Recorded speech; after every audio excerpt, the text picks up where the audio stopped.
Mary asked me to fix the internet. Simple enough. She said the Wi-Fi was slow. I said, I'll look at it. That was my first mistake. I unplugged the router, plugged it back in.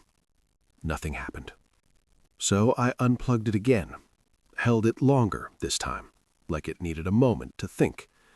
There was a little light on the front. Used to be green, now it was orange. I don't know what orange means. Nobody tells you what orange means. I pressed a small button on the back, very small, with a pen.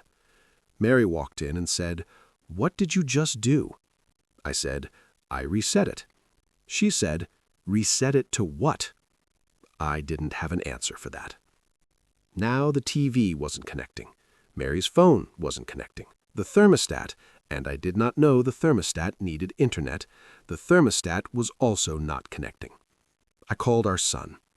He asked me what the router model was. I read him the numbers on the back, all 26 of them.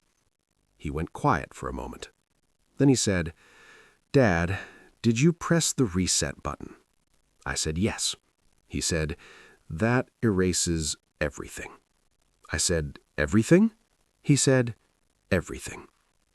I sat down at the kitchen table. Mary put a cup of coffee in front of me. She didn't say anything. That's how you know it's serious, when Mary doesn't say anything. Our son came over. Took him 45 minutes. He sat on the floor with the router, typed things I couldn't follow, used words I'd never heard, treated the whole thing like surgery. At some point he said, "Okay, you're back online." I said, "Was it hard to fix?" He looked up at me, paused, said, "It wasn't hard, Dad. It just shouldn't have happened." Mary laughed from the other room. Just once. Quiet. I still don't know what that orange light meant. I looked it up later, on my phone, using the neighbor's Wi-Fi. We didn't have Wi-Fi when I was young. Nobody had Wi-Fi. Nobody missed it either. You watched whatever was on. You read the back of the cereal box.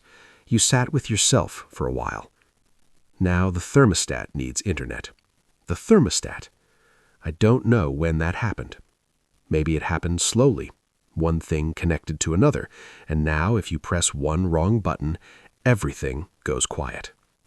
Mary came out to the porch later that evening. She sat down, said, "The TV's working." I said, "Good." She said, "You know, you could have just called our son first." I said, "I know." She nodded, looked at the yard, said, "The router still has an orange light." I didn't say anything. Some things you just leave alone.